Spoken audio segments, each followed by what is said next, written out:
আমার থেকে লুকোচ্ছিল। আমি তো সর্বরাজকে চিনতামও না। সর্বরাজ একজন অপরিচিত লোক ছিল। এসব কি? আসল সত্যিটা কি? এটুকু তো বুঝতে পেরেছি যে নম্রতার মণ্ডপ ছেড়ে উঠে যাওয়ার কারণ সর্বরাজ দাদা নয়। তার মানে আমার প্রশ্নগুলো ঠিক ছিল। নিজের ভালোবাসা ত্যাগ করেছে অন্যের জন্য, নিজের বিয়ে ছেড়ে উঠে চলে গিয়েছিল। তার মানে কারণ দাদা ছিল না, অন্য কিছু ছিল। তাহলে কারণটা কি ছিল? কি কারণ থাকতে পারে?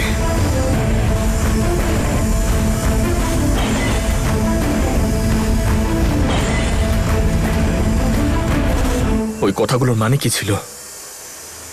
ওই কথার মধ্যে এমন কি ছিল যে আমি বুঝতে পারছি না? আমার মাথা কেন কাজ করছে না?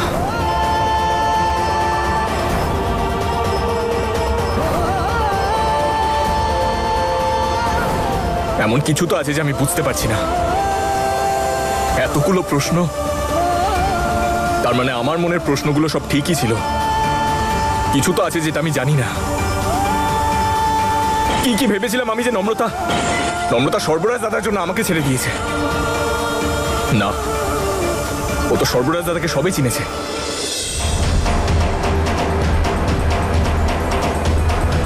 নম্রতার সাথে ব্যাপারে কথা কি করে বলবো? ও তো এই ব্যাপারটা আগে থেকেই জানে, কিন্তু ওর এখনো বিয়ে হয়নি। অথচ প্রেগনেন্সি কিভাবে জিজ্ঞাসা করবো ওকে আমি? কিন্তু ওর সাথে কথা তো বলতেই হবে। ওকে এভাবে দাদুর বাড়িতে তো পাঠানো যাবে না। আদৌ এই ব্যাপারে কথা বলতে চায় কিনা সেটাও জানি না। হয়তো আগে ঈশানের সঙ্গে কথা বলতে চায়, কারণ যতদূর আমার মনে হচ্ছে এই বাচ্চাটা ঈশানেরই। কি রে ঈশান, আমার কাছে আসার কোনো সুযোগই ছাড়িস না দেখি। বিয়ের একদিন আগেও নম্রতা খুব খুশি ছিল আমার সাথে। আমিও কথা দিচ্ছি, তোকে কোনোদিন ছেড়ে যাব না। তুই বিয়ে করবি তো? কিন্তু আমার একটা কথা মনে রাখবি যে আজকে তুই আমার সাথে না, আমার মৃতদেহের সাথে বিয়ে করবি। নিজের বিয়ে ছেড়ে উঠে চলে গিয়েছিল। তারপর হঠাৎ এমন কি হলো যে ওকে ওর ভালোবাসা বিসর্জন দিতে হলো? কেউ ওকে ব্ল্যাকমেল করেছিল, হুমকি দিয়েছিল নাকি? হে উপরওয়ালা, তার মানে কিছু তো হয়েছিল।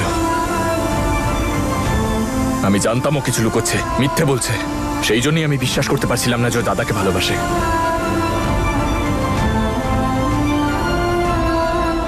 সেই জন্য আমি সবটাই জানতে চাই। আমি জানতে চাই যে আসল সত্যিটা কি। যেভাবেই হোক আমি আমার সমস্ত প্রশ্নের উত্তর চাই। আমার সব প্রশ্নের উত্তর আমাকে ওই ধাবার আন্টি দিতে পারবেন। ওনার সাথে আমাকে দেখা করতেই হবে। উনিই আমাকে বলতে পারবেন যে এই সব কিছুর পিছনের আসল সত্যিটা কি।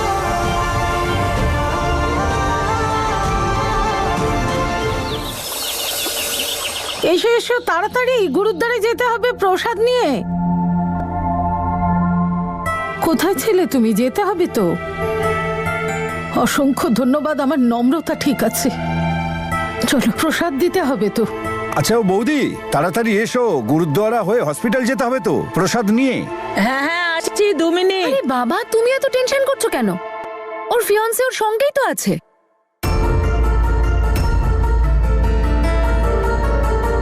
কি এভাবে তাকিয়ে থাকার কি আছে? ওর ফিয়ান্সে, এটা তো সবাই জানে। আরে তুমি এসে গেছো বাবা, কিন্তু এই সময় এখানে? সব ঠিক আছে তো? নম্রতা ঠিক আছে? হ্যাঁ, সব ঠিক আছে, আর নম্রতাও ঠিকই আছে। আপনারা দয়া করে এত চিন্তা করবেন না। ইনফ্যাক্ট ডক্টর এটাও বলেছেন যে আজকে আমরা ওকে বাড়িতে নিয়ে যেতে পারবো। উপরওয়ালাকে অনেক ধন্যবাদ। আমরা তো গুরুদ্বারে যাচ্ছিলাম প্রসাদ দিতে। হ্যাঁ হ্যাঁ, নিশ্চয়ই, ঘুরে আসুন। আমি আসলে আপনার সঙ্গে একটু আলাদা করে কথা বলতে চাই।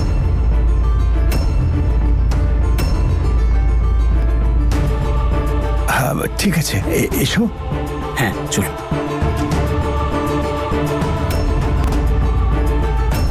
কি এমন কথা হতে পারে দিদি?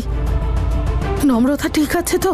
সত্যি, তুই চিন্তা করিস না, সব ঠিক হয়ে যাবে। চল, গুরুদ্বারে যেতে হবে। আচ্ছা কি ব্যাপার বলো তো? সব ঠিক আছে তো? তুমি কিছু লুকোচ্ছ না তো? না, আপনি অকারণে চিন্তা করবেন না। আসলে আমি আপনাকে একটা ইম্পর্টেন্ট কথা বলতে চাই। আসলে ব্যাপারটা হলো যে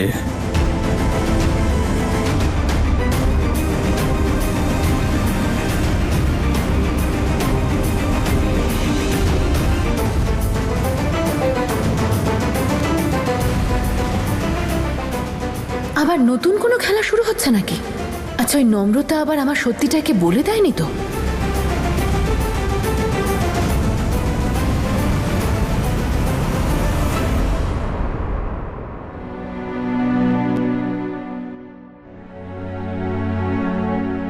আপনি এখনো এখানেই আছেন?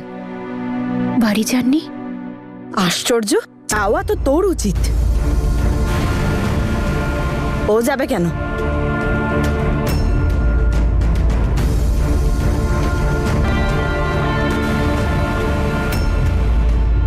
সর্বরাজ, আপনি আমাকে এখানে কেন? রিল্যাক্স। না, আপনি আরে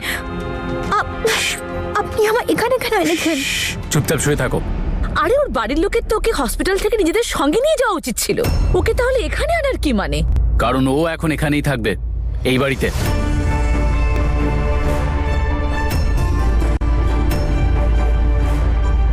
তোর মাথা ঠিক আছে তো? এসব কি বলছিস তুই? আর তোমাদের দুজনের এখনো বিয়েও হয়নি কিন্তু। সর্বরাজ, আমার মাথায় খুব ব্যথা করছে। প্লিজ আপনি আমায় আমার বাড়িতে দিয়ে আরে আসুন। রিল্যাক্স। সর্বরাজ, আমি আমার বাড়িতে যাবো। আপনি কি করছেন? আরে এটাও তোমারই বাড়ি।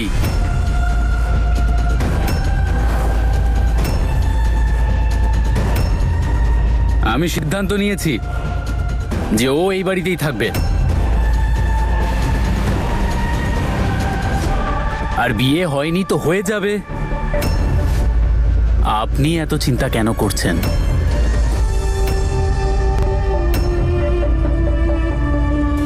আরে আরে আরে, কোথায় নিয়ে যাচ্ছ?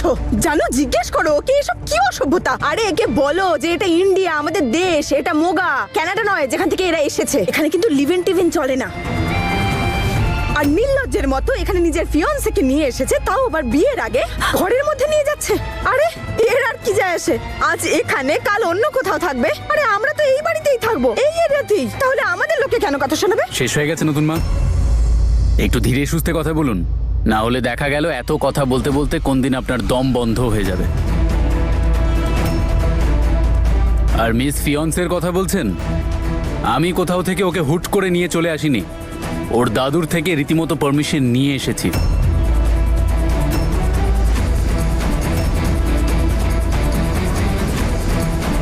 দাদু, তো যখন উনি আমাকে সেই পারমিশনটা দিয়েছেন, তাহলে আপনারা এত লাফাচ্ছেন কেন?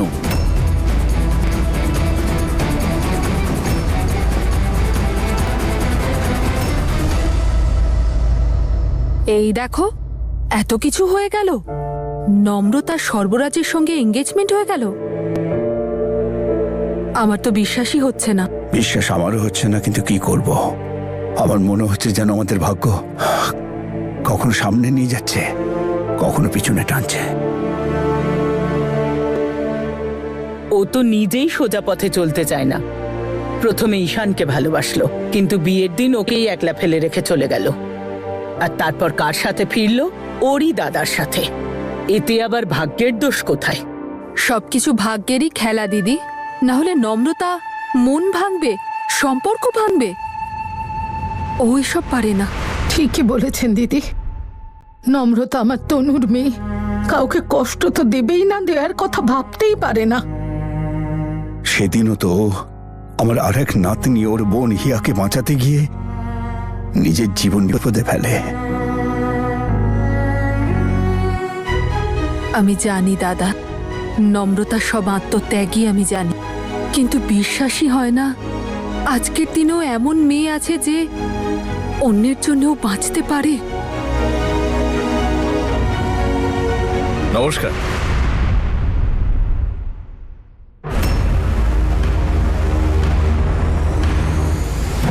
বেঁচে থাকো বাবা। এসো বাবা, বসো।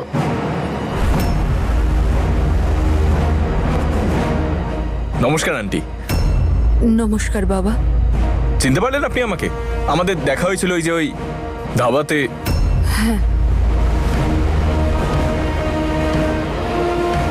আপনারা চেনেন একে অপরকে? বাবা, তুমি চিনোই না কে? হ্যাঁ, ওই যে আমি আর হিয়া হানিমুনে গিয়েছিলাম, তখন ধাবায় ওনার সাথে দেখা হয়েছিল। তখন আমি এটা জানতাম না যে উনি এই বাড়ির আত্মীয়। আরো অনেক কথা আছে যেগুলো আমার মনে হয় যে আমার জানা নেই।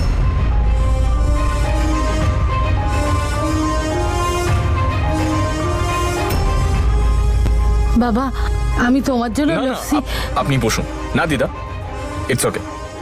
তোমার চোখে আমি হাজারটা প্রশ্ন দেখতে পাচ্ছি, কিন্তু আমি তোমাকে তার কোনো উত্তরই দিতে পারবো না। শুধু এইটুকু জেনে রাখুন যে ঈশানের জীবন বাঁচানোর জন্য আমাকে এটা করতেই হতো। ওই আসলে আমি গুরুদ্বারা যাচ্ছিলাম। ব্যাপারটা হলো নম্রতা আমার ওয়াইফের জীবন বাঁচিয়েছে, তাই ভাবছিলাম যে গুরুদ্বারা গিয়ে উপরওয়ালার কাছে ওর জন্য প্রার্থনা করে নি। তাই ভাবলাম দেখা করে যাই। আপনাকে আমি হসপিটালেও দেখেছিলাম। আপনি বোধহয় নম্রতার সাথে দেখা করতে এসেছিলেন। বুঝতে পারি আমি, খুবই ভালোবাসেন আপনি নম্রতাকে, খুবই চিন্তা করেন ওর জন্য। আপনিও যদি আমার সাথে গুরুদ্বারা যেতে চান তো আসতে পারেন, একসাথেই প্রার্থনা করে নেব। কি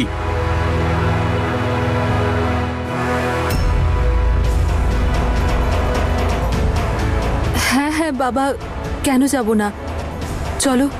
ভালো ব্যাপার তো, এবার আপনাকেও সাথে পাবো। আমি উঠি। নমস্কার দাদু। ভালো থেকো বাবা। নমস্কার দাদা। নমস্কার।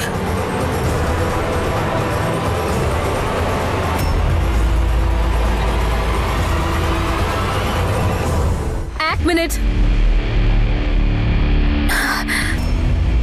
তুমি কি ভাবো বলো তো নিজেকে? এই মেয়েটা এখানে থাকবে না।